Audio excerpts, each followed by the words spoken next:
آج ہم قدیم عرب کی دو ایسی بستیوں کی کہانی سنیں گے جن کے راستے بالکل الگ ہو گئے۔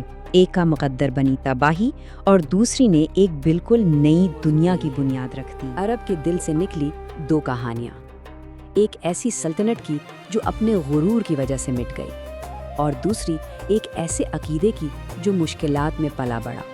آئیے، پہلا حصہ ہے قوم سبا کے بارے میں، ایک کھوئی ہوئی جنت۔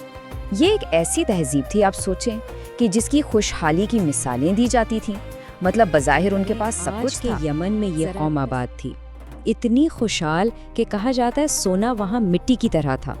ان کی زمین بھی کیا خوب تھی، اتنی زرخیز کہ شہر کے دونوں طرف باغ ہی باغ تھے، سال بھر پھل۔ سمجھیں کہ زمین پر ایک جیتی جاگتی جنت۔ خوشحالی اور سیکیورٹی کا راز کیا تھا؟ ایک بہت بڑا اور بظاہر ناقابل تسخیر ڈیم، اسے مارب ڈیم کہتے تھے۔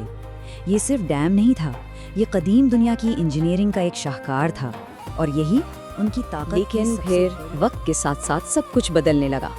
نسلیں گزرتی گئیں اور قوم سبا یہ سمجھنے لگی کہ یہ سب کچھ جو ان کے پاس ہے، یہ ان کی اپنی ذہانت اور طاقت کا کمال ہے۔ وہ یہ بات بالکل بھول گئے کہ یہ نعمتیں انہیں ملی کہاں سے تھیں۔ اور جب پیغمبروں نے انہیں خبردار کیا کہ بھئی یہ ناشکری تمہیں لے ڈوبے گی، تو جانتے ہیں انہوں نے کیا کیا؟ انہوں نے مذاق اڑایا، کہنے لگے ہمارے مارب ڈیم کو دیکھو، پہاڑوں کی طرح مضبوط ہے، کیا تمہارا خدا اسے گرا سکتا ہے؟ انہیں اپنی بنائی ہوئی چیز پر اتنا غرور تھا کہ وہ کوئی خطرہ ماننے کو زوال کا آغاز ہوا، اور جانتے ہیں کس چیز سے؟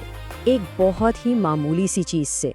کچھ چوہوں نے ڈیم کی بنیادوں میں سوراخ کرنا شروع کر دیے، لیکن وہ اپنے تکبر میں اتنے ڈوبے ہوئے تھے کہ انہوں نے اس چھوٹے سے خطرے کو بالکل نظر انداز کر دیا۔ بھلا وہ کیسے سوچ سکتے تھے کہ اتنی سی چیز ان کی عظیم الشان سلطنت کا خاتمہ کر سکتی ہے؟ پورا شہر گہری نیند سو رہا تھا، اپنی ناقابل شکست ڈیم پر پورا بھروسہ، کہ اچانک ایک زوردار آواز آئی۔ ڈیم ٹوٹ چکا تھا، وہی پانی جو کبھی زندگی دیتا تھا اب موت بن کر ٹوٹ پڑا، اور ایک ہی رات میں سب کچھ بہا لے گیا۔ جب صبح ہوئی تو جہاں کل تک ہرے بھرے باغات تھے، وہاں بس کانٹے دار جھاڑیاں بچی تھیں۔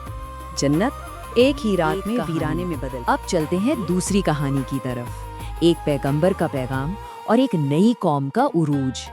یہ کہانی مکے میں شروع ہوتی ہے، اور یہاں کا آغاز دولت سے نہیں بلکہ بہت سی مشکلات سے ہوتا ہے۔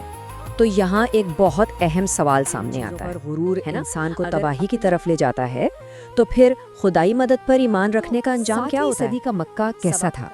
دیکھیے، یہ تجارت کا ایک بہت بڑا مرکز تھا، دور دور سے لوگ آتے تھے۔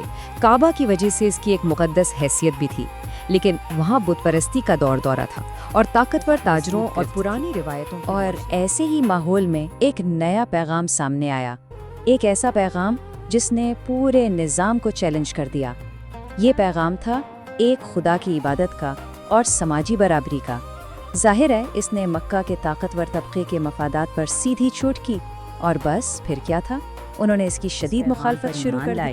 ان پر ظلم کے پہاڑ توڑے گئے، ان کی بے عزتی کی گئی، ان کا بائیکاٹ کیا گیا، مطلب انہیں معاشرے سے بالکل الگ تھلگ کر دیا گیا۔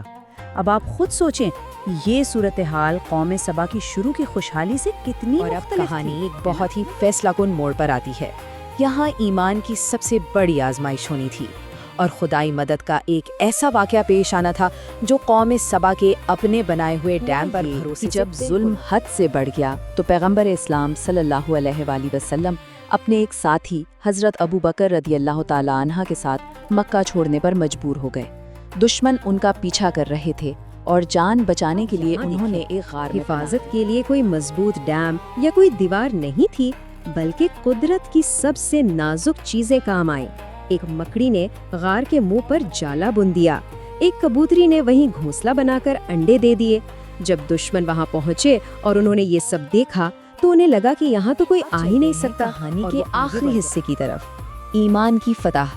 یہاں ہم دیکھیں گے کہ اس قوم کے صبر اور ایمان کا نتیجہ اور کیا نکلا۔ پھر پیغمبر اسلام صلی اللہ علیہ وسلم مکہ واپس لوٹے، لیکن اس بار وہ اکیلے نہیں تھے، نہ ہی بھاگ رہے تھے، بلکہ وہ 10,000 کے لشکر کے ساتھ واپس آئے۔ جدوجہد اور صبر کا نتیجہ تھا کہ مکہ شہر بغیر کسی لڑائی، بغیر جب کسی پیغمبر خون اسلام خرابے کے صلی اللہ علیہ وسلم کعبہ میں داخل ہوئے تو انہوں نے اعلان کیا حق آ گیا اور باطل مٹ گیا، اور پھر انہوں نے وہاں رکھے بتوں کو ایک ایک کر کے گرایا، اور اسی دن اس شہر سے بت پرستی کا ہمیشہ کے لیے ختم جاتا ہے۔ ایک گروہ نے اپنے غرور کی وجہ سے ایک جیتی جاگتی جنت کھو دی، دوسرے نے ایمان اور صبر سے ایک بالکل نئی دنیا بنا لی۔ تو یہ کہانیاں ہمیں ایک پائیدار تہذیب کی بنیاد کے بارے میں کیا سکھاتی ہیں؟ اس کی بنیاد انسان کی اپنی طاقت پر ہونی چاہیے یا کسی اور چیز پر؟ یہ ایک سوچنے والی بات ہے۔